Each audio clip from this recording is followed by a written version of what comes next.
Kita melanjutkan kembali pembahasan kita, sama-sama belajar dari ayat-ayat Allah Subhanahu wa taala. Semoga dengan berkumpulnya kita dalam rangka membaca ayat-ayat Allah dan pelajarinya, maka Allah akan menurunkan bagi kita kebahagiaan, ketenteraman, ketenangan, dan semoga Allah menyebut nama-nama kita di hadapan para malaikat. Amin ya rabbal alamin. Kita masuk pada ayat yang ke-59. Allah Subhanahu wa taala berfirman, masih berkaitan dengan ahlul kitab, ya. Qul ya ahlal kitabi hal tanqimuna minna. Wahai ahlul kitab, apa kalian menyalahkan kami, yaitu memandang kami salah? Illa an amanna billah, hanya lantaran kami beriman kepada Allah. Wa ma unzila ilaina, dan kami beriman terhadap apa yang diturunkan kepada kami. Wa ma unzila min qabl, dan kami beriman terhadap apa yang diturunkan sebelumnya. Wa anna aktsarakum fasiqun, sedang kebanyakan di antara kalian adalah orang-orang yang fasik. Ayat ini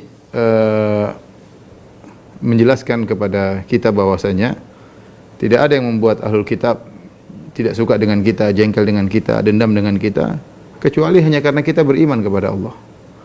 Ya, makanya qul ya ahlul kitab hal tanqimuna minna illa, kenapa kalian menyalahkan kami? Apa salah kami? Hanya lantaran kami beriman kepada Allah dan beriman kepada Al-Quran yang turun kepada kami, dan kami beriman kepada kitab-kitab sebelumnya, hanya gara-gara itu, ya.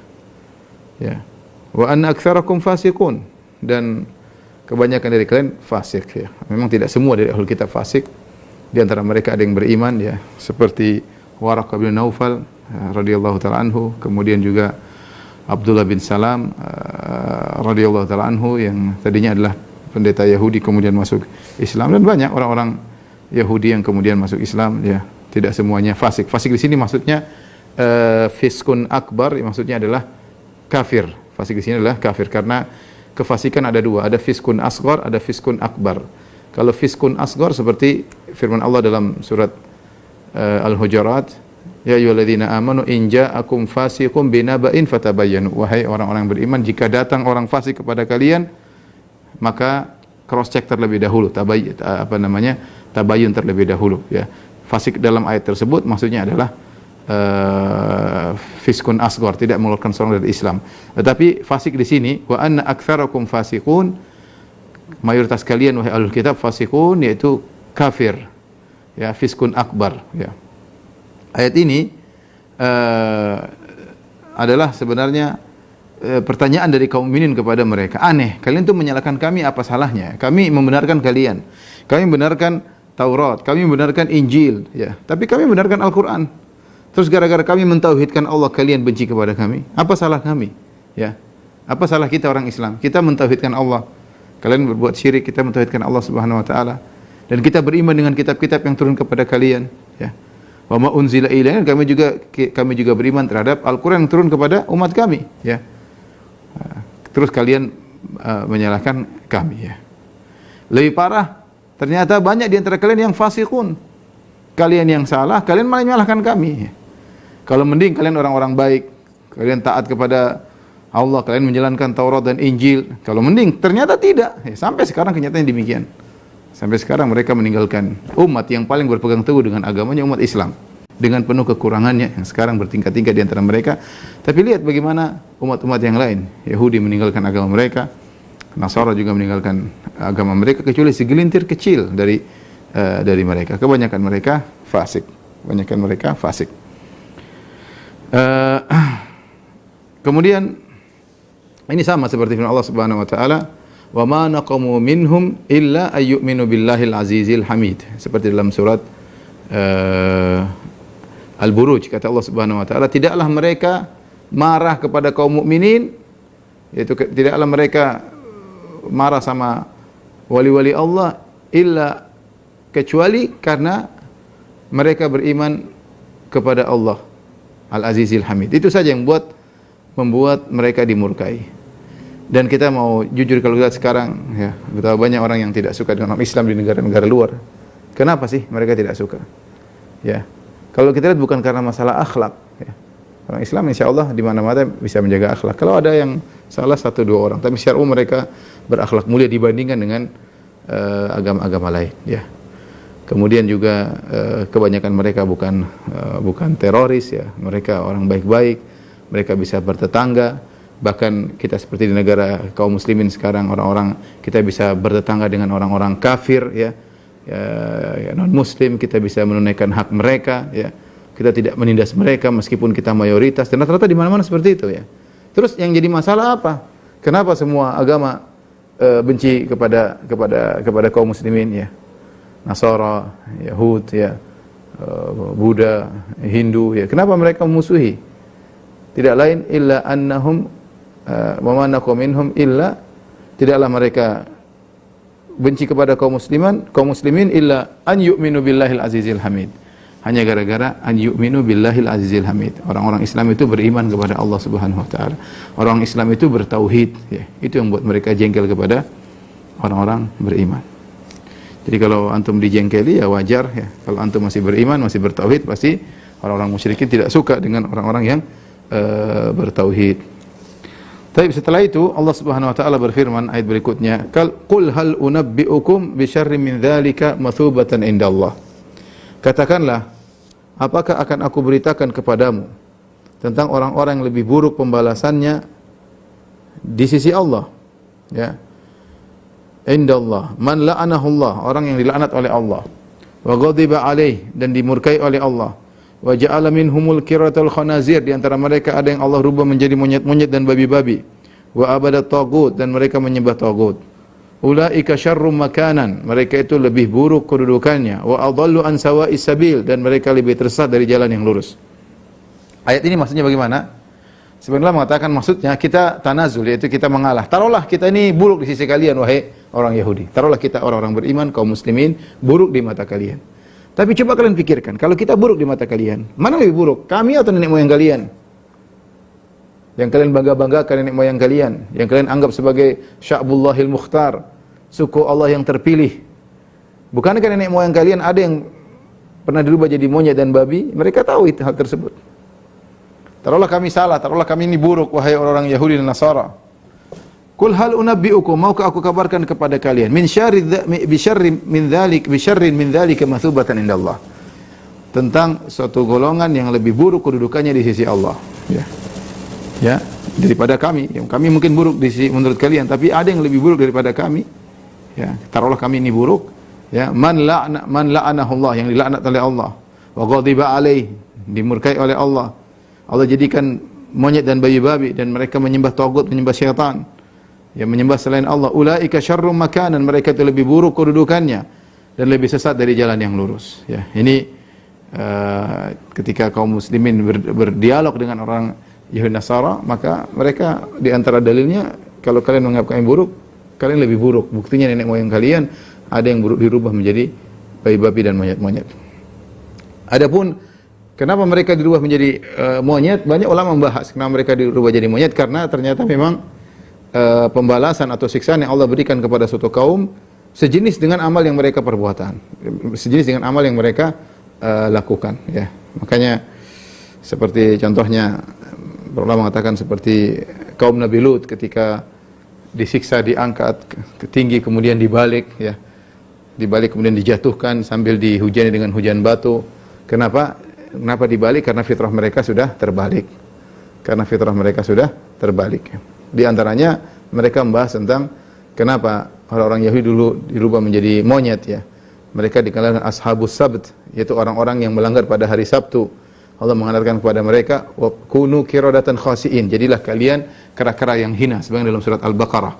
Dalam surat Al-A'raf Allah jelaskan lebih terperinci, was'alhum anil qaryati allati kanat hadiratal bahri idh ya'duna fi sabti idh ta'tihim hitanuhum yawma sabtihim syurra'a wa yawma la yasbituna la ta'tihim kadzalika nabluhum bima kanu yafsukun. Tanyakan kepada mereka orang Yahudi yang bangga dengan suku mereka. Tanyakan tentang nenek moyang mereka yang pernah tinggal di tepi pantai. Ketika Allah larang mereka untuk mengambil ikan pada hari Sabtu. Namun pada hari tersebut ikan-ikan datang dengan banyak sampai meloncat-loncat di atas laut, ya. Wa yauma la yasbituna la ta'tihim. Adapun kalau selain hari Sabtu, yaitu hari Ahad, Senin, Selasa, Rabu, Kamis, Jumat, ikan-ikan enggak datang. Ya, akhirnya mereka tergoda, akhirnya mereka buat trik agar bisa menangkap ikan. Maka mereka memasang perangkap pada hari Jumat, ada yang mengatakan mereka gali lubang pada hari Jumat. Kemudian tatkala laut naik, akhirnya ikan-ikan kejebak dalam lubang-lubang tersebut. Pada hari Sabtu ikan-ikan datang, kejebak pada perangkap-perangkap tersebut. Kemudian mereka nunggu sampai hari Ahad baru mereka ngambil ikan-ikan tersebut. Jadi tetap mereka berbuat trik, hilah. Kalau dilihat secara sekilas mereka tidak salah. Kenapa? Karena pada hari Sabtu mereka tidak bekerja, mereka pasang jaring hari Jumat, sementara kemudian mereka baru ambil ikan pada hari Ahad. Sehingga secara kalau kita lihat secara sederhana, ya seakan-akan mereka tidak bersalah, tetapi Allah tahu niat mereka. Mereka telah melakukan suatu perbuatan yang sangat mirip dengan kebenaran, tapi bukan kebenaran. Akhirnya Allah rubah mereka menjadi monyet yang sangat mirip dengan manusia, tetapi bukan manusia. Ya. Ada yang mengatakan benar-benar jadi monyet, tapi tubuh monyet, tapi pikiran manusia. Ya. Sehingga hanya ketika ada yang ketemu dengan mereka, kamu si fulan, ya monyet. Kamu si fulan, ya dia ngaku. Tapi dia pikirannya manusia, tapi bentuknya monyet. Ya. Bentuknya monyet. Ya. Yang timbul pertanyaan, ya, terus jadi babi kenapa? Dibahas oleh jadi babi kenapa? Ada beberapa pendapat di kalangan para ulama. Terus di antara mereka yang dirubah jadi babi kenapa? Ya, ada yang mengatakan bahwasanya babi ini juga termasuk dari orang-orang yang melakukan pelanggaran di pinggir pantai tersebut, yang melanggar pada hari Sabtu. Yang muda-muda dirubah jadi monyet, yang tua-tua dirubah jadi babi. Ini pendapat sebagian ulama. Sebagian ulama berpendapat seperti Syekh Utsaimin rahimahullah, dia mengatakan pasti ada sesuatu perbuatan yang mereka lakukan. Kalau dilihat dari bentuk babi, seakan-akan mereka berbuat hilah, ya, trik untuk menghalalkan zina. Trik untuk menghalalkan zina, karena kita tahu namanya babi adalah hewan yang tidak punya rasa cemburu, ya, yang membiarkan jantan membiarkan betinanya digauli sama jantan-jantan yang lain. Bisa jadi kesalahan mereka berkaitan dengan zina, ya, dan ini tidak jauh dari kebenaran, karena Nabi sallallahu alaihi wasallam pernah berkata, wattaqud dunya wattaqun nisa, hati-hatilah kalian dengan dunia dan para wanita, fa inna awwala fitnati bani Israil kanat fin nisa, sungguhnya fitnah pertama kali yang menimpa Bani Israel masalah wanita. Jadi bisa jadi karena perbuatan trik untuk menghalalkan zina atau melegalkan zina, maka Allah rubah mereka menjadi babi. Tapi Allah alam, ini sekedar pendapat. Sebagian lagi ada yang menukil dari Israiliyat bahwasanya ada seorang dirubah jadi babi, ya, kemudian disebabkan karena dia menjual agamanya untuk meraih dunia, Tapi intinya apapun yang dilakukan di antara mereka yang dirubah menjadi monyet dan di dalam muka ada yang dirubah menjadi babi, ya. Timbul pertanyaan, apakah monyet dan babi-babi tersebut punya keturunan sampai sekarang? Jawabannya tidak ada, ya. Tidak ada keturunan monyet-monyet dan babi-babi. Ketika mereka dirubah menjadi monyet dan babi-babi, kemudian mereka tidak ada keturunannya, ya. Kullu ummatin musikhat laisa laha naslun, atau kama qala Nabi sallallahu alaihi wasallam, setiap umat yang dirubah oleh Allah menjadi hewan, ya, maka tidak ada keturunannya. Maka tidak boleh kalau seorang berkata kepada orang Yahudi Nasara atau Bani Israel dengan berkata, wahai keturunan monyet-monyet dan babi-babi, tidak boleh. Tidak boleh, karena mereka bukan keturunan monyet dan babi. Monyet-monyet dan babi-babi tersebut tidak ada keturunannya. Tetapi kalau kita mengatakan ikhwatal qiradatul khanazir, saudara-saudaranya babi-babi dan monyet-monyet, benar. Karena mereka saudara-saudara babi-babi dan monyet-monyet yang pernah nenek moyang mereka dirubah, ya. Bersaudara, sama-sama satu suku. Ya, tapi tentu tidak pantas kita dalam rangka dakwah kita mengucapkan kata-kata tersebut, ya. Tidak pantas. Oleh karenanya ketika Aisyah radhiyallahu taala anha mendengar orang-orang Yahudi mendoakan keburukan kepada Nabi SAW dengan berkata, Assalamu alaik, semoga kau cepat mati wahai Muhammad, yaitu mampus kau wahai Muhammad. Assalamu alaik. Dia mengucapkan demikian, Assalamu alaik. Nabi menjawab, alaik, ya, engkau juga. Mereka sekelompok orang. Akhirnya Aisyah tidak kuat mendengar ejekan mereka kepada Rasulullah SAW. Biasa, terkadang istri lebih semangat daripada suami. Rasulullah sabar. Aisyah tidak sabar, maka Aisyah membalas, wa'alaikumussalam, kalian juga semoga cepat mampus, ya.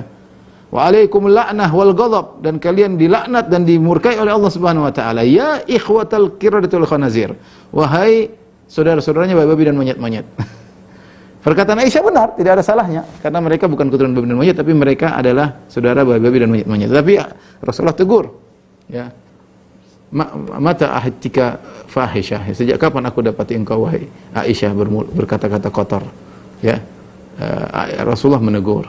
Kata Aisyah, tidakkah kau dengar apa yang mereka ucapkan? Kata Nabi, saya dengar. Tidakkah kau membalas mereka? Kata Nabi, saya sudah bilang alaikum, kalian juga mampus. Tidak perlu, Rasulullah tegur Aisyah, tidak perlu membalas dengan seperti itu. Tetapi perkataan Aisyah hak, tidak ada yang salah. Bahwasanya memang Yahudi Bani Israel adalah bukan keturunan babi dan monyet-monyet, tapi saudara dari babi dan monyet-monyet. Karena mereka dan babi dan monyet tersebut sama-sama dari Bani Israel. Tetapi tentunya hal ini tidak perlu kita ungkapkan kalau dalam rangka berdakwah kepada mereka, ya, kita ingin mengambil hati mereka. Kemudian dalam ayat ini Allah mengatakan, Qul hal unabbi'ukum bisyarri min dzalika mathubatan indallah. Maukah aku kabarkan kepada, unabbi'ukum kata sebagian ulama, naba artinya kabar yang besar. Maukah aku beri tahu kepada engkau tentang suatu kabar yang besar?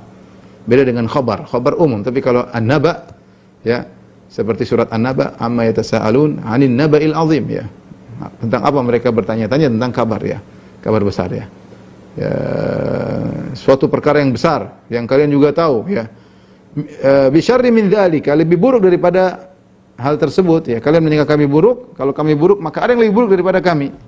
Ini hanya sekedar perkataan ngalah, sebenarnya kaum muslimin tidak buruk, ya. Ini pendapat sebagian ahli tafsir, tapi dalam rangka untuk membantah mereka. Taruhlah kami buruk, maka ada yang lebih buruk daripada kami. Bisyarri min dzalika mathubatan indallah, yaitu yang yang buruk balasannya di sisi Allah Subhanahu wa taala, yaitu tadi orang-orang yang dilaknat, dimurkai. Laknat dalam bahasa Arab artinya at-tardu min rahmatillah, dijauhkan dari rahmat Allah. Al-ghadab, murka, lebih parah. Al-ghadab, murka, lebih parah daripada dilaknat. Dilaknat bisa jadi dijauhkan dari rahmat Allah, tapi kalau sudah dimurkai, plus dijauhkan dari rahmat Allah dan dimurkai oleh Allah Subhanahu wa taala. Baik. Kita sering baca dalam Al-Qur'an, ya, dalam surah kita Al-Fatihah, ghairil maghdubi alaihim waladdallin. Ya Allah, tunjukkanlah kami jalan yang lurus, jangan tunjukkan kepada kami jalan-jalan orang yang kau murkai. Ghairil maghdub alaihim. Siapa al-maghdub alaihim? Para ulama sepakat adalah Yahudi. Waladdallin, jangan juga orang yang kau sesatkan. Siapa? Yaitu Nasara. Kenapa Yahudi dikatakan al-maghdub alaihim? Kenapa Nasara dikatakan waladdallin? Karena al-Yahud, al-maghdub alaihim, mereka tahu ilmu tapi mereka meninggalkan. Mereka tahu ilmu tapi mereka meninggalkan. Nasara, mereka beribadah tanpa ilmu, maka mereka dikatakan sesat. Saking semangatnya beribadah sampai mereka ada kepastoran misalnya, ya, sampai semangat akhirnya mereka mengagungkan Nabi Isa sehingga diangkat menjadi Tuhan. Saking semangat terhadap guru mereka, terhadap Nabi Rasul mereka, sehingga mereka beribadah tanpa ilmu sehingga terjerumus dalam kesesatan. Ini asalnya yang dimurkai Yahudi, yang sesat Nasara. Tetapi ketika dalam ayat ini Allah berbicara secara umum tentang Bani Israel yang mencakup Yahudi dan Nasara. Makanya di awal ayat kata Allah, "Qul ya ahlal kitab," katakanlah wahai ahlul kitab, mencakup Yahudi Nasrani. Ternyata Yahudi Nasrani, ya, bisa disifati dengan dimurkai dan juga bisa disifati dengan dilaknat, ya. Ya, di antaranya kalau mereka tahu ilmu kemudian mereka tinggalkan, maka mereka dimurkai. Dan kita tidak ragu bahwasanya orang-orang Nasara sekarang, ya, mereka sudah tahu ilmu tentang Rasulullah sallallahu alaihi wasallam. Banyak di antara mereka tahu ilmu tentang Nabi sallallahu alaihi wasallam. Ya, tapi mereka tidak mempelajari dan mereka menjauh dan mereka tidak mau beriman. Bisa jadi mereka juga dimurkai selain mereka tersesat. Wallahu a'lam bishawab. Baik, setelah itu kata Allah Subhanahu wa taala, dan ini faedah dari Syekh Utsaimin rahimahullah, yang paling penting adalah mathubatan indallah, bagaimana kedudukan seorang di sisi Allah Subhanahu wa taala, yang paling penting. Kita jangan terpedaya dengan pengaguman orang terhadap kita, pengakuan orang terhadap kita. Yang paling penting bagaimana kita di sisi Allah Subhanahu wa taala. Betapa banyak orang yang diakui, disanjung-sanjung oleh mungkin jutaan orang, tapi dia tidak ada nilainya di sisi Allah Subhanahu wa taala. Seorang jangan terpedaya dengan banyaknya followers, banyaknya netizen yang mengaguminya, banyaknya pujian-pujian, jangan terpedaya. Yang penting bagaimana kamu di sisi Allah Subhanahu wa taala, bagaimana kita di sisi Allah Subhanahu wa taala.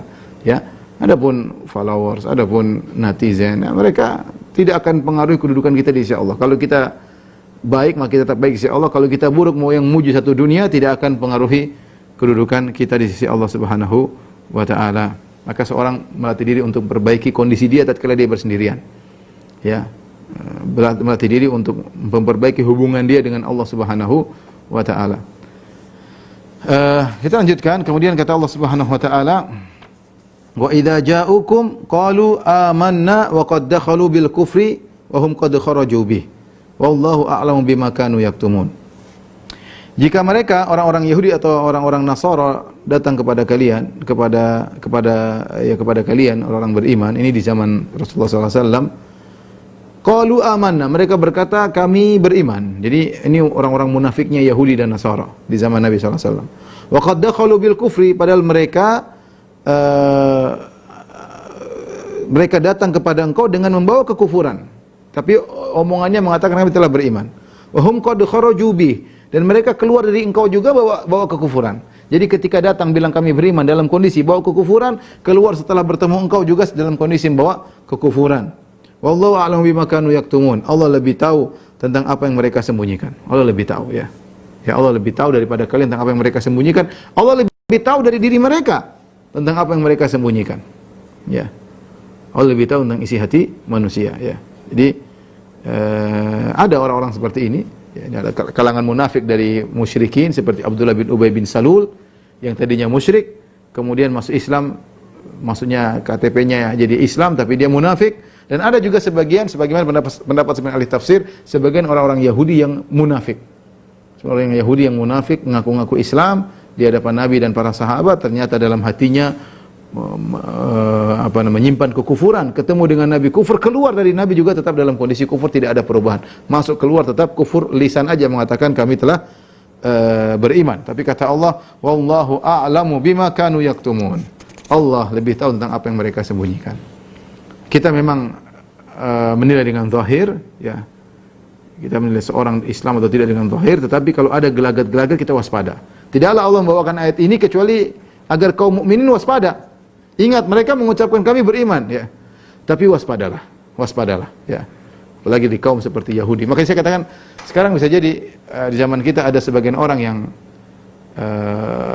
pura-pura masuk Islam, kemudian menikahi seorang wanita muslim. Hati-hati, waspada. Seorang kita tidak seuzon, tapi waspada harus ada. Lihat bagaimana kelakuannya, kalau nampak benar-benar dia beriman, nampak benar-benar dia meninggalkan, nampak ada perjuangan, ya. Insyaallah kita zahirnya kita malah bahagia ada orang yang masuk Islam. Tapi sebagian mereka ada yang memang sengaja pura-pura masuk Islam, ya, kemudian menikahi seorang wanita sampai hamil, punya anak, akhirnya diancam, kau saya cerai, kalau enggak kalau mau saya enggak cerai, ikut agamaku. Akhirnya berubah dan ini bahaya. Jadi benar kita menilai dengan zahir tapi waspada. Sebagaimana ayat ini, Allah menyuruh kita untuk menilai dengan zahir, tapi Allah mengatakan hati-hati. Di antara mereka ada yang kalau ketemu dengan engkau bilang kami beriman, ketika dia sedang ngomong beriman hatinya kufur. Dan dia keluar dari engkau juga dalam kondisi hatinya kufur. Wallahu a'lamu bima kanu yaktumun. Allah lebih tahu tentang apa yang mereka sembunyikan. Kemudian kata Allah Subhanahu wa taala, tara katsiran minhum. Jadi ingat ya, munafik munafik bukan cuma dari musyrik kepada Islam, ada juga dari ahlul kitab munafik masuk Islam. Sudah pernah juga kasus yang besar ada seorang yang kemudian saya lupa namanya siapa, Sono Grogrok atau siapa namanya itu yang terkenal, yang dia sampai belajar Islam sampai ke Mekah, tapi ternyata dia ingin menghancurkan Islam dari dalam. Munafik. Ini contoh nyata. Ya.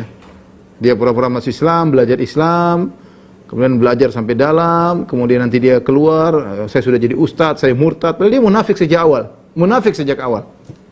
Tapi nanti gembar-gemborkan saya adalah ustadz, saya sudah ini, sudah bohong. Dari awal dia munafik memang. Dari awal dia masuk Islam dengan kemunafikan. Wallahu a'lamu bima kanu yaktumun. Allah lebih tahu tentang apa yang mereka sembunyikan. Kemudian kata Allah Subhanahu wa taala, "Wa tara katsiran minhum yusari'una fil itsmi wal 'udwan." Dan kau lihat banyak di antara mereka, jadi orang Yahudi ahlul kitab, yusari'una fil itsmi wal 'udwan. Ya, bersegera untuk melakukan dosa dan permusuhan. Wa aklihimus suhud, dan semangat untuk makan yang haram. Labi sama kanu ya'malun. Sungguh buruk apa yang mereka kerjakan. Laula yanhahumur rabbaniyun al-ahbar. Ayat berikutnya, mengapa orang-orang alim di antara mereka dan para pendeta ya tidak melarang mereka an qaulihimul itsma wa aklihimus suhud, dari perbuatan dosa mereka dan sikap mereka memakan harta yang haram. Kenapa tidak dilarang oleh ulama-ulama mereka? Labi sama kanu yasnaun, sungguh buruk apa yang dilakukan oleh pendeta-pendeta tersebut. Dua ayat ini ya Allah menyebutkan ya, wa tara katsiran, engkau melihat banyak di antara mereka. Ya, katsir banyak. Tapi Allah tidak mengatakan kau melihat seluruhnya. Jadi kita harus berbuat adil tatkala menyikapi suatu kaum ya. Dari awal Allah sudah mengatakan wa aktsarukum fasikun, kebanyakan mereka fasik. Allah tidak mengatakan seluruhnya. Seperti sekarang ketika Allah mengatakan wa tara katsiran minhum yusari'una fil itsm. Kau lihat banyak di antara mereka bersemangat melakukan itsm, dosa. Itu berdosa kepada dosa yang berkaitan dengan Allah. Wal udwan, melakukan permusuhan, dosa yang berkaitan sama manusia. Ya. Allah tidak mengatakan kau akan lihat seluruh mereka, tapi Allah mengatakan kau lihat banyak di antara mereka. Seorang tatkala berkata-kata berusaha untuk adil, ya. Terutama tatkala mensikapi suatu suku misalnya, suatu daerah, ya, suatu bangsa, hati-hati. Jangan bilang memang dasar kalau orang Jakarta memang begitu semua, ya repot, jangan, hati-hati. Orang Bekasi memang begitu misalnya. Memang kalau suku ini begini, suku ini begini, hati-hati. Dasar memang kalau orang, ya, jangan. Kita sikapi, kita bilang, karena setiap suku ada yang baik, ada yang buruk. Suku apapun. Nah, dari namanya kota manapun ada yang baik, ada yang buruk. Dan demikianlah kondisi kehidupan manusia. Kalau kita bilang banyak di antara mereka seperti itu, banyak di antara mereka suka bohong, banyak di antara mereka jahat, itu boleh, nggak ada masalah. Ya, tapi kalau kita hukum secara total maka tidak boleh. Allah saja terhadap Yahudi Allah tidak mengatakan mereka seluruhnya, tidak. Tapi Allah mengatakan wa tara katsiran. Kau lihat banyak di antara mereka yang bersegera semangat untuk melakukan dosa. Wal udwan, dalam melakukan permusuhan, bikin masalah, bikin ribut, menzalimi manusia. Wa aklihimus suhud, dan semangat untuk makan yang haram. Tidak peduli, ya. Apalagi kalau kita bicara tentang akidah Yahudi, Yahudi kalau sudah berinteraksi sama non-Yahudi, tidak ada kaidah halal haram. Mereka punya kaidah halal haram kalau interaksi di antara mereka. Tapi kalau sudah interaksi sama orang selain Yahudi, kalau bisa yang haram mereka kerjakan yang haram, enggak ada masalah. Karena mereka punya keyakinan bahwasanya seluruh suku selain Yahudi diciptakan oleh Allah untuk melayani mereka. Bahkan dalam sebagian pernyataan mereka bahwasanya seluruh suku-suku selain Yahudi, selain Bani Israel, kedudukannya seperti hewan. Hanya saja Allah ciptakan mereka dalam bentuk manusia untuk mudah memberi pelayanan kepada orang Yahudi. Jadi sebenarnya kita ini sebenarnya semua dianggap hewan oleh mereka. Cuma kita dibentuk dalam bentuk manusia, ya, agar mudah memberi pelayanan kepada mereka. Ini adalah keyakinan yang sangat buruk. Sehingga wa aklihimus suhud, mereka suka makan yang haram, mereka tidak peduli. Mau riba, mau anu, dan mereka terkenal makan riba.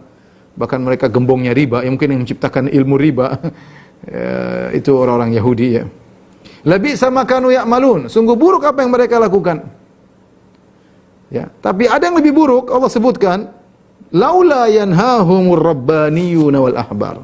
Kenapa ulama-ulama mereka dan pendeta-pendeta mereka tidak melarang umatnya untuk berbuat dosa dan untuk melakukan kezaliman? Kenapa dibiarkan saja? Ya, hanya karena ingin mencari kedudukan, hanya karena ingin mencari dunia, ya.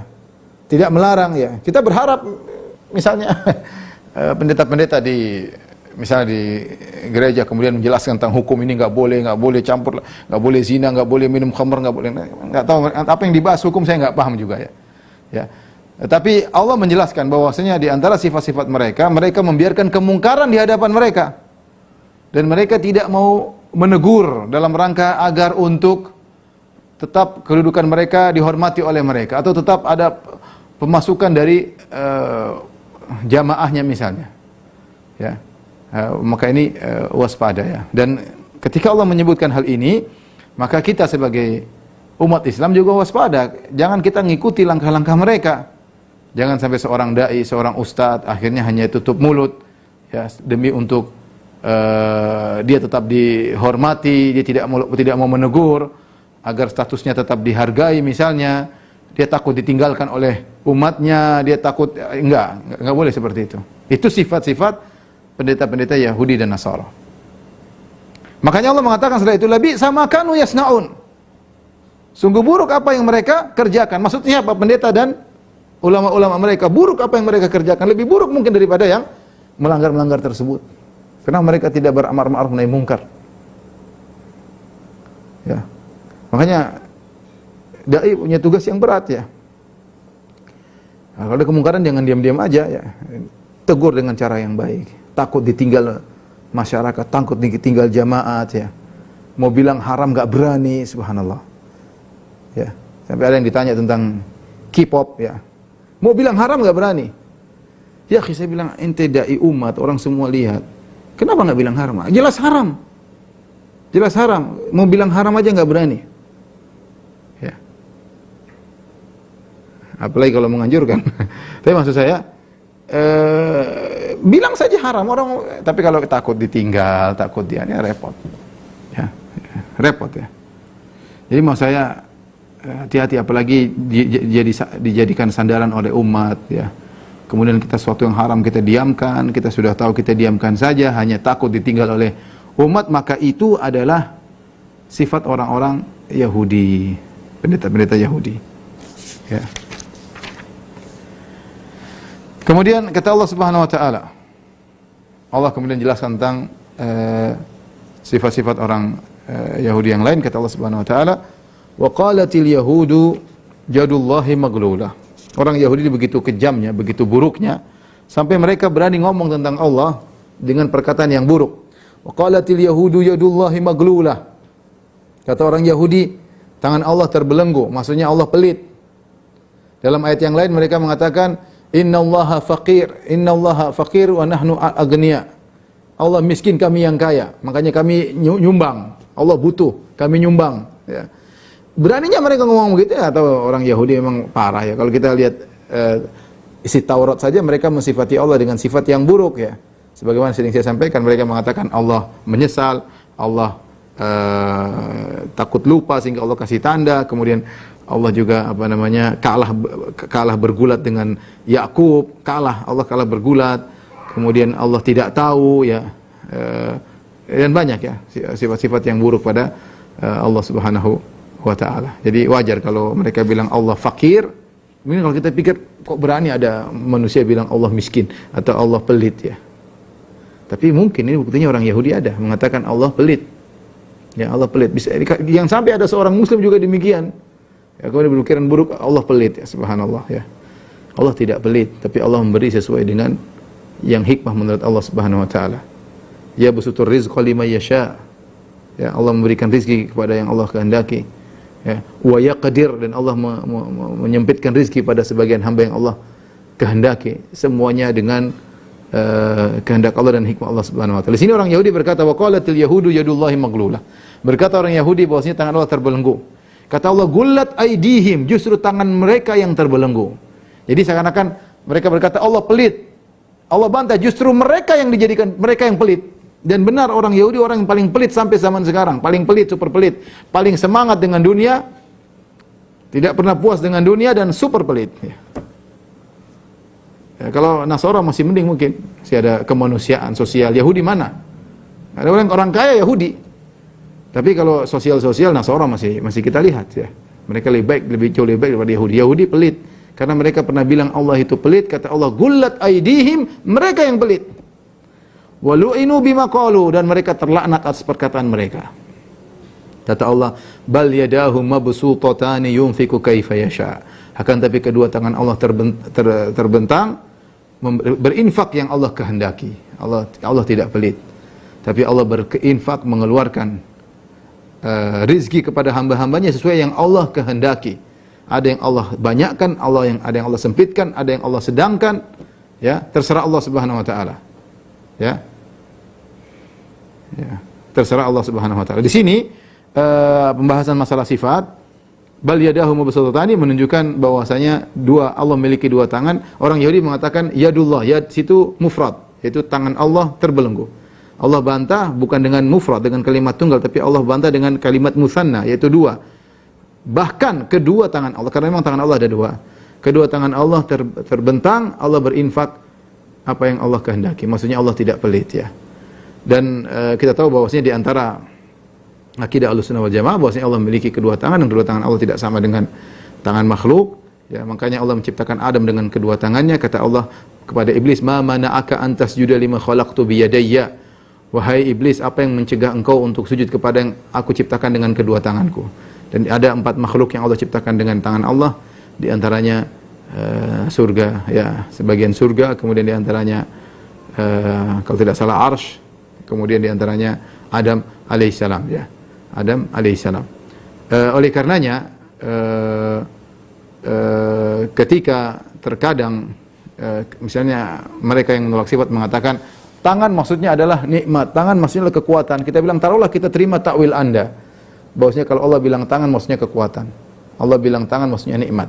Taruhlah kita terima takwilan Anda, maka kaedahnya tidak mungkin sesuatu dijadikan dari bagiannya sesuatu dijadikan takwil kecuali sesuatu itu benar-benar ada pada zat itu, ya.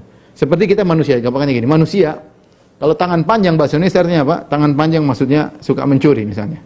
Ringan tangan maksudnya suka membantu. Kenapa ada timbul istilah ringan tangan pada manusia?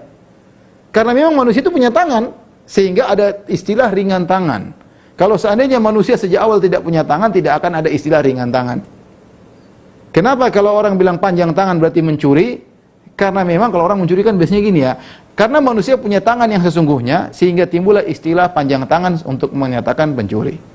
Kalaulah kita menerima takwil sebagian saudara-saudara kita yang menolak sifat, yang mengatakan bahwasanya tangan maksudnya kenikmatan, tangan adalah kekuatan, kita bilang tidaklah tangan itu sebagai takbir pengungkap dari kekuatan dan nikmat kecuali karena Allah benar-benar punya tangan. Seandainya Allah tidak punya tangan maka tidak bisa dijadikan sebagai pengungkap, ya. Apalagi tidak mungkin kita takwil dengan tangan. Oleh karenanya Ibnu Jarir At-Tabari, Syekhul Mufassirin, pimpinannya para ahli tafsir, ketika dia bahas ayat ini, dia menjelaskan, sebagian orang menafsirkan dengan qudrah, sebagian orang menafsirkan dengan nikmat, maka dia bantah yang benar ini dua tangan yang hakiki. Ya, kenapa? Karena Allah berkata kepada Adam, wahai iblis, kepada iblis, wahai iblis, apa yang mencegah engkau untuk sujud kepada Adam yang aku ciptakan dengan kedua tanganku? Ya, kalau diartikan nikmat repot. Pertama, wahai Adam, wahai iblis, apa yang mencegah engkau untuk sujud kepada Adam yang aku ciptakan dengan dua nikmatku? Apakah nikmat Allah cuma dua? Atau kita artikan kekuatan, wahai iblis, apa yang mencegah engkau untuk sujud kepada Adam yang aku ciptakan dengan dua kekuatanku? Ini juga aneh, kekuatan Allah tidak terhingga, kenapa dibilang dua? Kalaupun diartikan dengan nikmat dan kekuatan, maka iblis bisa bantah. Apa bedanya saya dengan Adam, ya Allah? Engkau menciptakan aku juga dengan nikmatmu. Engkau ciptakan aku juga dengan kekuatanmu. Kalau diartikan nikmat dan kuat. Tetapi kalau artinya tangan sesungguhnya, maka iblis tidak berkutik. Karena iblis tahu dia tidak diciptakan dengan tangan. Ya. Justru Adam, Allah berhujjah agar Adam disembah karena Adam spesial Allah ciptakan dengan kedua tangannya. Kemudian sebagian saudara-saudara kita menolak Allah tidak punya tangan. Kalau kita bilang Allah tidak punya tangan, berarti hilanglah spesial dari nenek moyang kita Adam alaihissalam. Ini sekedar keluar sedikit, tapi intinya Allah mengatakan bal yadahu mabsutatani. Kedua tangan Allah terbentang, dan ini menunjukkan Allah Maha berinfak, yunfiqu kaifa yasha. Allah berinfak, ingat, kaifa yasha, sesuai dengan Allah yang kehendaki. Bukan berarti kalau Allah dermawan, jawad, bukan berarti semua orang Allah kasih kaya, enggak. Kalau semua orang kasih kaya, la bagau fil ard, maka mereka akan melakukan kezaliman dan tidak akan berjalan kehidupan. Coba semuanya bos, terus gimana? Siapa yang mau disuruh? Ya, semua orang kaya, terus siapa yang mau kerja? Ya. Allah tatkala mengatur dengan hikmah dan bijak, dan Allah tahu seperti apa Allah mengatur. Makanya Allah mengatakan kaifa yasha, Allah berinfak sesuai dengan yang Allah, bagaimananya terserah Allah Subhanahu wa taala, ya. Ada yang dijadikan kaya, ada yang jadi miskin, ada yang dijadikan sedang, ada yang dijadikan susah, dan selanjutnya terserah Allah Subhanahu wa taala. Kemudian kata Allah Subhanahu wa taala, "Wala yazidanna katsiran minhum ma unzila ilaika min rabbika tughyanan wa kufra." Ya. Dan Al-Quran yang diturunkan kepada kalian, itu orang Yahudi, ya, menjadikan kebanyakan dari yang Al-Quran diturunkan kepada Nabi Muhammad SAW, ya, dia diturunkan kepada engkau wahai Muhammad SAW, menjadikan banyak dari mereka semakin tughyanan wa kufra, ya, semakin durhaka dan semakin kafir. Dan ini diantara siksaan atau hukuman yang berat dari Allah kepada Yahudi. Al-Quran kitab hidayah. kitab suci, inna hadzal qur'ana yahdi allati hiya aqwam. Al-Qur'an memberi petunjuk pada jalan yang lurus. Seharusnya membuat orang Yahudi beriman, tetapi kenyataannya kebalik. Semakin banyak ayat turun kepada Rasulullah SAW, mereka semakin kufur, semakin kufur, semakin kufur. Padahal mereka tahu Muhammad adalah nabi yang mereka tunggu-tunggu. Ini menakjubkan. Makanya ikhwan, ya, ini hukuman bisa jadi hukuman berupa fisik, ya, bisa jadi hukuman berupa maknawi, berupa rohani. Di antara hukuman yang Allah berikan kepada orang Yahudi, pertama, mereka jadi sangat super pelit, meskipun mereka kaya raya. Ya. Mereka super pelit, ya. Kalaupun mereka keluar, mereka tidak mau keluar begitu saja. Ada yang mereka kasih duit harus kembali lebih banyak, ya, harus lebih banyak, ya. Ini sudah tabiatnya Yahudi, ya. Kalau mungkin mereka ada sumbangan, mereka ada maunya, bukan cuma asal kasih sumbangan seperti itu, ya. Tapi intinya tidak kita dengar orang Yahudi suka menyumbang. Nasara masih mending, ya. Masih mending. Ini Allah beri hukuman berupa akhlak yang buruk. Yang kedua, berupa semakin turun ayat mereka semakin kufur dan semakin membangkang. Wala yazidanna katsiran minhum ma unzila ilaika min rabbika tughyanan wa kufra.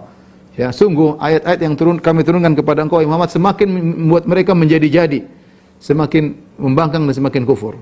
Wa alqaina bainahumul adawata wal baghdha ila yaumil qiyamah. Dan kami lemparkan kepada mereka, ya, permusuhan dan kebencian di antara mereka sampai hari kiamat. Jadi saya yakin dengan ayat ini, orang Yahudi mereka sebenarnya bertengkar dalam diri mereka. Sampai sekarang, makanya Allah mengatakan tentang Yahudi Bani Nadhir, ya, tahsabuhum jami'an wa qulubuhum syatta.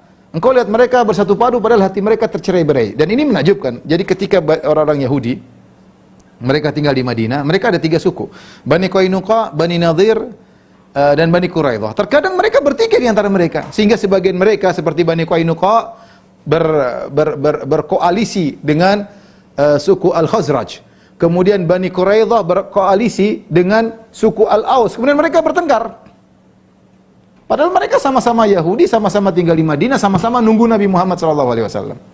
Mereka seperti itu. Makanya sampai ketika Allah menceritakan dalam surat Al-Hasyr ketika Rasulullah SAW menyerang Bani Nadhir, kata Allah Subhanahu wa taala, tahsabuhum jami'an wa qulubuhum syatta. Kau menyangka mereka bersatu padahal hati mereka tercerai-berai. Sampai sekarang saya yakin ini kata Allah Subhanahu wa taala, wa alqaina, ya, bainahumul adawata wal baghdha ila yaumil qiyamah. Kami lemparkan dalam hati mereka kebencian, permusuhan sampai hari kiamat. Benar mereka sekarang berkumpul di Israel atau di Palestina karena mereka ada keperluan, ada kepentingan, ya, sehingga mereka berkumpul dalam hati mereka saling bermusuhan. Ya. Kullama awqadu naran lil harbi atfa'ahu Allah.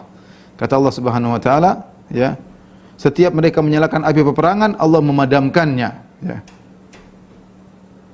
Wa yas'auna fil ardi fasadan, dan mereka berusaha untuk melakukan kerusakan di atas muka bumi. Wallahu la yuhibbul mufsidin. Allah tidak menyukai orang berbuat kerusakan. Wallahu alam, zahirnya orang Yahudi tidak akan menguasai dunia, ya. Setiap mereka ingin melakukan peperangan menguasai dunia, tidak akan, Allah pasti padamkan. Ya, benar mereka hanya menguasai Palestina, ya, lingkungan kecil, ya. Benar mereka kemudian menguasai misalnya ekonomi, mereka menguasai komunikasi, tapi untuk menguasai dunia, menjajah dunia tidak bisa. Tidak ada sejarah Yahudi menjajah yang lain. Nasara mungkin, ya. Kemudian Allah Subhanahu wa taala berfirman, walau anna ahlal kitabi amanu wattaqau lakaffarna anhum sayyi'atihim wa la adkhalnahum jannatin na'im. Subhanallah, setelah Allah menjelaskan tentang keburukan mereka, Allah bongkar aib-aib mereka, dan ini Nabi bacakan, mungkin orang Yahudi dengar di kota Madinah, ya, atau mungkin orang Yahudi sekarang dengar, tapi Allah suruh mereka untuk bertobat. Kata Allah, seandainya walau anna ahlal kitab, seandainya ahlul kitab Yahudi maupun Nasara amanu, beriman, wattaqau, dan bertakwa kepada Allah, lakaffarna anhum sayyi'atihim, sungguh kami akan menghapuskan dosa-dosa mereka yang telah lalu, semuanya dihapuskan. Subhanallah, mereka syirik, menyembah manusia, ya, menyembah Nabi Isa, ya, manusia dijadikan Tuhan, ya. Subhanallah, ya. Kemudian orang Yahudi, ya, dengan kesyirikan yang mereka lakukan, kufur kepada Nabi Muhammad SAW, sudah tahu kebenaran mereka tolak, ya. Tapi kalau mereka beriman kepada Allah dan bertakwa kepada Allah, lakaffarna anhum sayyi'atihim, maka Allah akan hapuskan dosa-dosa mereka. Wala adkhalnahum jannatin na'im, dan kami akan masukkan mereka ke dalam surga-surga yang penuh dengan kenikmatan, ya. Ini sudah kita singgung.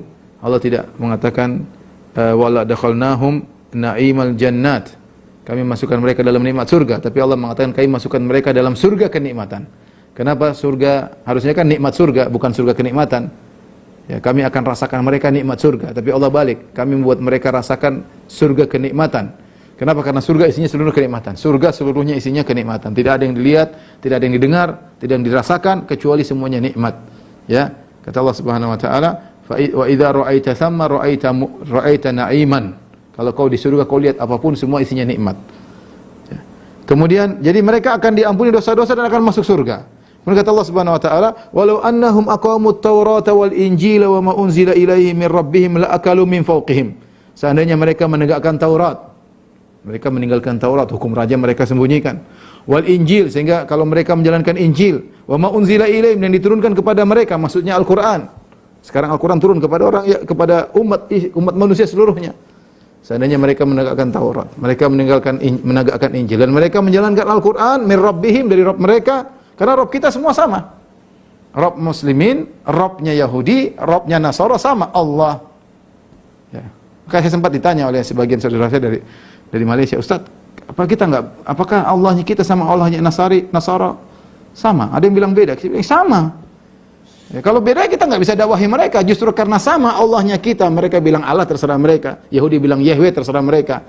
Karena Allah kita semua sama, maka kita bisa dakwahi mereka. Ta'alu ila kalimatin sawa, marilah kita kepada kata-kata yang sama.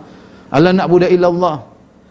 Allah ila kalimatin sawa'in baina wa bainakum. Malik wahai ahlul kitab, menuju kepada perkataan yang sama, kesepakatan antara kami dengan kalian. Allah na'budu illallah, agar kita tidak menyembah kecuali Allah semata. Ya. Makanya di sini kata Allah Subhanahu wa taala, "Walau annahum aqamut Taurata wal Injila wa ma unzila ilaihim min rabbihim." Kalau seandainya mereka menegakkan Taurat, menegakkan Injil dan beriman kepada Al-Qur'an yang diturunkan oleh Rabb mereka, la akalu min fawqihim, maka mereka akan makan dari atas mereka. Yang maksudnya rezeki Allah turunkan dari langit. Wa min tahti arjulihim, dan Allah berikan rezeki dari bawah kaki mereka, tumbuh-tumbuhan yang banyak. Kata Allah, minhum ummatum muqtasidah, di antara mereka ada umat yang pertengahan. Wa katsirum minhum sa'a ma ya'malun, dan banyak di antara mereka yang buruk, ya, dan sungguh alangkah buruknya apa yang dikerjakan oleh kebanyakan mereka. Dan ini di sini Allah menjelaskan, beda dengan umat Islam. Umat Islam spesial. Umat Islam Allah bagi menjadi tiga, ya, seperti dalam surat Fatir. Kata Allah, "Tsumma awrathna al-kitaba alladhina istafaina min ibadina, faminhum zalimun li nafsihi, wa minhum muqtasid, wa minhum sabiqun bil khairati biidznillah." Kata Allah, kemudian kami wariskan, ya, Alkitab kepada tiga golongan dari hamba-hamba kami. Kemudian Allah sebutkan jannatu adnin yadkhulunaha, mereka semua masuk surga. Tiga golongan ini. Siapa tiga golongan ini? Yang pertama kata Allah, zalimun li nafsihi, yaitu golongan yang banyak melakukan dosa, tapi mereka masuk surga, ya. Allah sebutkan lebih dahulu. Kenapa? Karena sayang Allah kepada mereka, ya, dan mereka paling banyak, ya, banyak di antara kita yang banyak dosa, tapi alhamdulillah Allah ampuni, Allah masukkan surga. Yang kedua muqtasid, wa minhum zalimun li nafsi wa minhum muqtasid, yang pertengahan. Apa yang muqtasid kata para ulama, yaitu yang menjalankan yang wajib-wajib saja, yang sunah-sunah malas, yang haram ditinggal, yang makruh-makruh dikerjain, tapi yang haram-haram ditinggal. Jadi cuma segitu aja imannya. Sunah-sunah yang penting wajib dia kerjakan. Ini di tingkatan kedua. Tingkatan ketiga orang Islam, wa minhum sabiqun bil khairati biidznillah. Di antara mereka ada yang semangat berlomba-lomba dalam kebajikan. Semangat dalam membangun masjid, semangat dalam ikut pengajian, semangat dalam berdakwah, semangat berhaji sampai ngantri, semangat tawaf, semangat luar biasa orang Islam beribadah, luar biasa. Nasara enggak ada begitu. Ahlul kitab enggak ada begitu. Alkitab Allah cuma bagi dua. Allah bagi dua, yaitu muqtasid sama zalimun li nafsi. Yang muqtasid yang itu pertengahan, yang kemudian yang banyak melakukan keburukan. Adapun yang sabiqun bil khairat, mungkin ada satu dua tidak dianggap ada oleh Allah Subhanahu wa taala. Oleh karena kita lihat umat Islam, Masya Allah, manusia secara umum terbagi jadi tiga, orang soleh yang mau surga, ada yang melakukan dosa, ya, tapi mereka kesolehannya lebih banyak. Yang kedua yang hanya tengah-tengah, yang ketiga yang paling tinggi yang semangat, ya. Adapun Yahudi di sini Allah bagi, atau Ahlul Kitab cuma dua, Ahlul Kitab Yahudi Nasara. Yang pertama muqtasid yang paling tinggi, yang pertengahan, kemudian yang selainnya parah semuanya. Wallahu alam bisawab. Sampai di sini saja. Apa yang bisa sampaikan, insyaallah kita lanjutkan pekan depan pada ayat yang ke-67. Kalau ada yang bertanya saya persilahkan kepada Pak Dwi, Pak.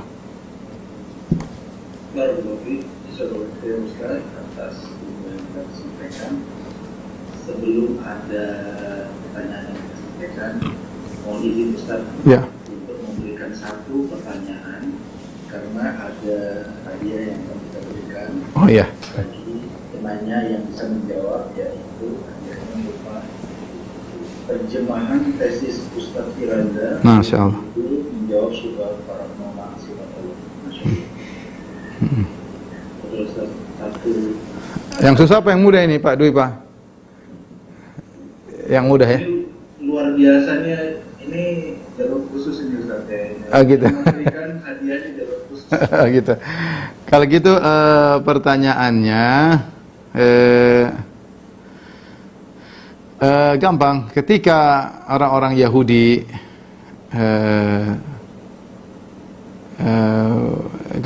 Yahudi mengatakan Allah pelit, maka Allah hukum mereka dengan dua perangai buruk ya. Sebutkan dua perangai buruk tersebut. Betul, ada yang bisa menjawab. Ini ada yang mengacungkan tangan atau resmen, akan memberikan Silakan. akses untuk bisa menjawab. Aki Hidayana, betul.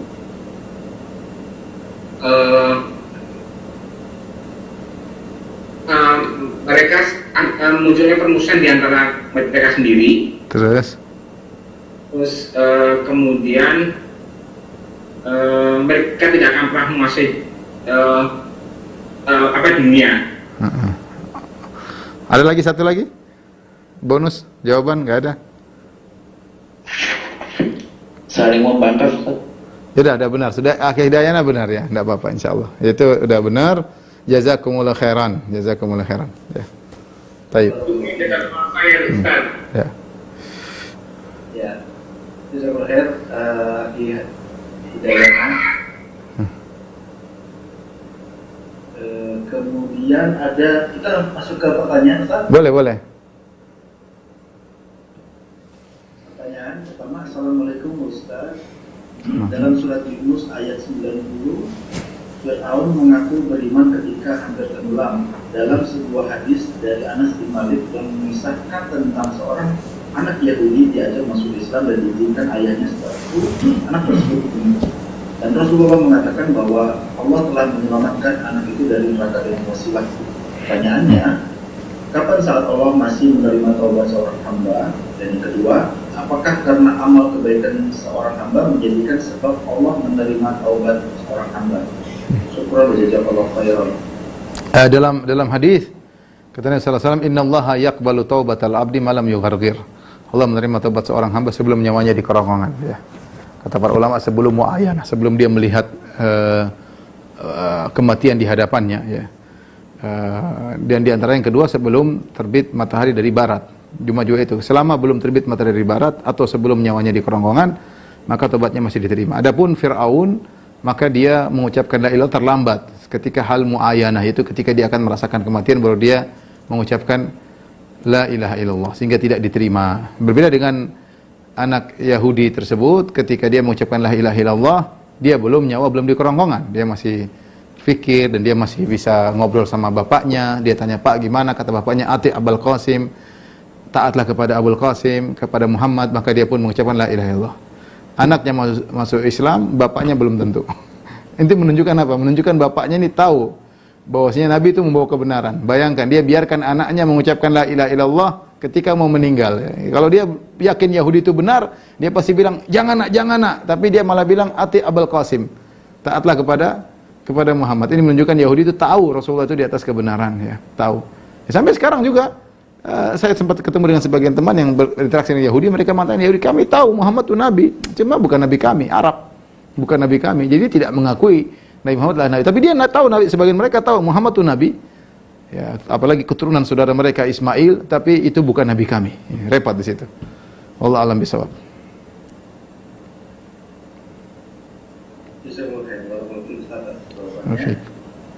Izin membacakan pertanyaan selanjutnya Ustaz. Bismillah Ustaz, apa saja batasan-batasan bergaul dengan orang kafir? Demikian saya pertanyaan. Orang kafir kan sudah kita jelaskan, orang kafir bermacam-macam. Yang kita hadapi rata-rata adalah orang kafir yang kita berdamai dengan mereka.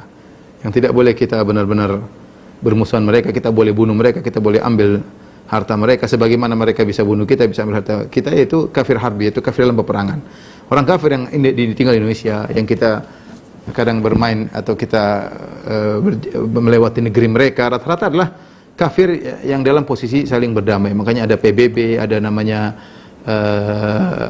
namanya visa dan yang lain, izin masuk. Ini semua adalah administrasi kenegaraan yang menunjukkan adanya perdamaian. Maka secara umum kita bergaul dengan orang kafir secukupnya, ya. Kalau kita dekat dalam rangka mendakwahinya, ya. Kalau kita dekat dalam rangka mendakwahinya, kalau tidak maka kita bergaul secukupnya demi kemaslahatan ekonomi atau kemaslahatan duniawi, tidak jadi masalah. Adapun kita jadikan teman ngobrol, tempat curhat, kemudian tentu jangan, tidak boleh. Karena Rasulullah SAW mengatakan, la tusahib illa mu'minan, jangan kau bersahabat kecuali sama orang mukmin, ya. Kemudian kata Nabi SAW, al-mar'u ala dini khalilihi, seorang berdasarkan agama sahabat dekatnya. Falyanzur ahadukum man yukhalil, maka seorang hendaknya melihat kepada siapa dia ajak berteman. Ya, tapi kalau teman-teman biasa, teman kantor, ada urusan kerjaan, ekonomi, biasa. Tapi kalau maksudnya teman dekat, jalan bareng, ngobrol bareng, kemudian ketawa ketiwi bareng, maka tidak, ya, tidak, ya. Kecuali kita dalam rangka untuk mendakwahinya, maka silakan. Wallahu a'lam bishawab.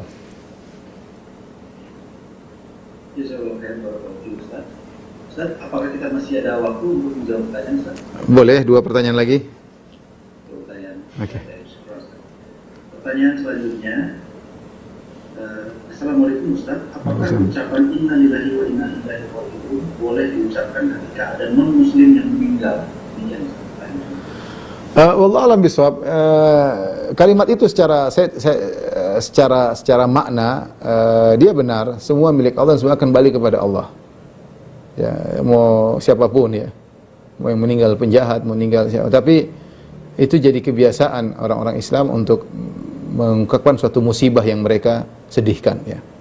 Inna lillahi wa inna ilaihi raji'un, seperti sesuatu yang sedih maka dikembalikan kepada Allah. Apakah pantas untuk diucapkan orang kafir? Allah alam, ya. Secara bahasa benar, ya, tapi saya tidak tahu karena terkadang kalau sudah jadi suatu istilah apakah bisa diucapkan orang kafir? Mudah-mudahan nanti ditanyakan minggu depan, mudah-mudahan saya cari jawabannya. Ya, meskipun saya tidak melarang karena secara makna itu benar, tapi innalillah, kalimat istirja itu suatu syiar kita untuk menyebutkan suatu musibah yang kita hadapi, ya. Misalnya, kalau misalnya Fir'aun meninggal, misalnya kita di zaman Fir'aun meninggal, kita bilang innalillahi wa inna ilaihi raji'un, benar, Fir'aun milik Allah dan akan kembali kepada Allah. Tapi apakah pantas kita mengucapkannya? Ini yang saya tidak tahu. Mudah-mudahan pekan depan saya bisa menemukan jawabannya. Wallahu a'lam bishawab. Pertanyaan bagus, ya.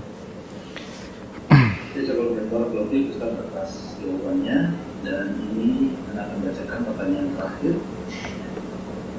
Assalamualaikum Ustaz, bagaimana jika di lingkungan kita, baik di sekolah maupun di sosial media, banyak yang mendominasi pecinta K-pop, nah ini kan musik dari Korea itu, Ustaz. Bagaimana kita menanggapinya, Ustaz? Ya namanya kita kan menghadapkan orang bermacam-macam. Ya, mungkin kalau kita langsung haram-haram mungkin dia tidak terima. Pelan-pelan ajak ngaji dulu, kirim klip-klip yang menarik, ya. Orang belum tentu haram ente Wahabi haram-haramin. Khawatirnya demikian. Maka kita pelan-pelan kita baikin, kemudian kita kirim yang tentang tauhid, yang mereka tidak ada harus meninggalkan syahwat mereka. Mereka berpikir logis. Lama-lama kalau iman sudah masuk, nanti yang lain mudah. Makanya Aisyah mengatakan pertama kali ayat turun di Mekah bukan tentang haramnya khamar, bukan haramnya zina, bukan. Yang pertama kali turun ayat di Mekah tentang jannah wan nar, tentang akidah. Baru kemudian belakangan baru muncul bicara tentang hukum-hukum supaya iman orang kokoh. Ya, kalau pertama seandainya orang turun ayat jangan minum khamar sementara orang-orang Arab sedang senang-senangnya minum khamar. Jangan berzina sementara mereka senang berzina, mereka tidak akan beriman dengan Islam. Tapi di antara hikmah Allah Subhanahu wa taala turunkan tentang masalah akidah, ya, baru kemudian turunkan tentang masalah seperti itu. Maka kita dalam dakwah juga kita perlu, ya, tetap ada yang bahas bahwa ini haram itu haram, tetap ada, tapi ketika kita berinteraksi dengan komunitas tertentu kita pelan-pelan. Tujuannya kita akan jelas itu haram, tapi kan kita dalam beramar ma'ruf nahi munkar kita cari maslahat. Jangan sampai kita menyiapkan sesuatu ternyata lebih mudarat. Mereka semakin jauh, mereka left dan akhirnya mereka bikin grup sendiri, grup K-pop. Ya repot. Tapi kalau kita pelan-pelan, mudah-mudahan mereka mau mendengar. Tetapi harus kita sampaikan itu tidak boleh, ya cepat atau lambat. Wallahu ta'ala ambishawab. Demikian saja kajian yang saya sampaikan. Kurang lebih mohon maaf kepada para jamaah Masjid Al-Ikhlas Duku Bima, ya. Semoga pertemuan kita diberkahi oleh Allah Subhanahu wa taala.